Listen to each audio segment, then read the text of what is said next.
عزیز الحسن مظلوم نے اپنے پیر و مرشد کو ایک پتہ لکھا کہ نہیں کچھ اور خواہش آپ کے دل پر میں لایا ہوں، نہیں کچھ اور خواہش آپ کے دل پر میں لایا ہوں، مٹا دیجئے میں مٹنے ہی کو آیا ہوں۔ اتنے بڑے ڈپٹی کلکٹر کو حکیم الامت نے نکال دیا کہ جائیے خانقاہ سے باہر، جب تک اجازت نہ ملے مت آئیے۔ بھاگے نہیں، وہ خانقاہ کے دروازے پر بستر لگا دیا، فٹ پاتھ میونسپلٹی کی فٹ پاتھ پر۔ کسی نے کہا خواجہ صاحب آپ کو تو نکال دیا گیا، آپ یہاں کیوں ہیں؟ کہا میں حکیم الامت کی خانقاہ کی زمین پر نہیں ہوں، یہ میونسپلٹی کی زمین ہے، ان کو بھگانے کی حکومت ہے تو ہم کو نہ بھاگنے کی حکومت ہے۔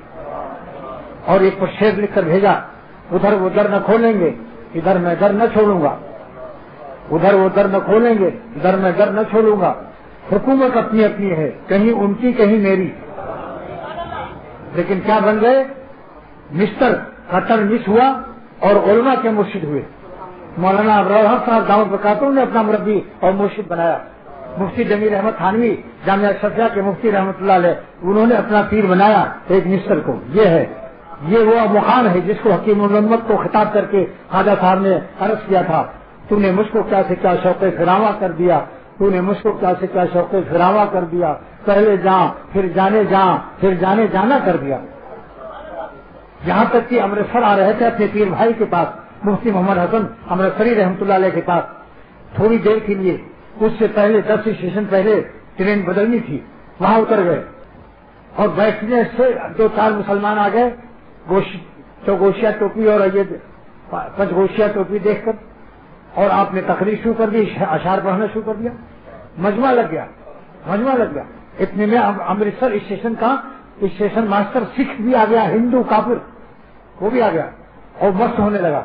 پھر اس نے کہا خواجہ صاحب آپ کہاں جا رہے ہیں؟ پوچھ لیا کہ بھائی خواجہ صاحب ہیں۔ کہا آپ کہاں جا رہے ہیں؟ امرتسر جا رہا ہوں اپنے پیر بھائی سے ملنے کے لیے۔ کہا کہ کتنا دن قیام کریں گے؟ کہا 1 ہفتہ۔ تو اس کافر کی بولی سنو، کیا بولا وہ؟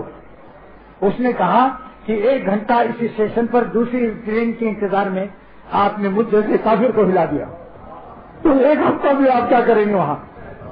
یہ اللہ والا اگر درد دل رکھتا ہے، انشاءاللہ ہندو اور یہودی اور عیسائی بھی اس کا دل گرم ہو جائے۔ چوٹ لگا کر تو بھیجا ہے، اس چوٹ کو ابھارنے کے لیے پورب کی ہوا ملنی چاہیے، پورب ہوا چلتی ہے تب چوٹ جو ہے اس کا درد ابھر جاتا ہے۔ اللہ والوں کی جب ہوا ملتی ہے تو عالم اعظم کی چوٹ جو لگا کر اللہ نے بھیجا تھا اس محبت کی چوٹ میں اضافہ ہو جاتا ہے۔ ہوائیں الگ الگ ہیں، جسم کی چوٹ جو ہے پورب کی ہوا سے تیز ہوتی ہے اور دل کی چوٹ جو ہے اللہ والوں کی صحبت کی ہوا سے تیز ہوتی ہے۔ پھر سارے بزدلیاں اور ساری لوڑیانہ پن اور ساری بدحوصلگی اور گناہوں کی خبیث عادتیں سب سے پاک اللہ تعالیٰ کر دیتا ہے، وہ حوصلہ دیتا ہے، وہ ہمت دے دیتا ہے اللہ والوں کی غلامی کے صدقے میں۔ کھینچی جو ایک ہاتھ زندہ نہیں رہا، مارا جو ایک ہاتھ گریباں نہیں رہا، کہاں تک ضبط بے تابی، کہاں تک پاس بدنامی، کلیجہ تھام لو یارو کہ ہم فریاد کرتے ہیں۔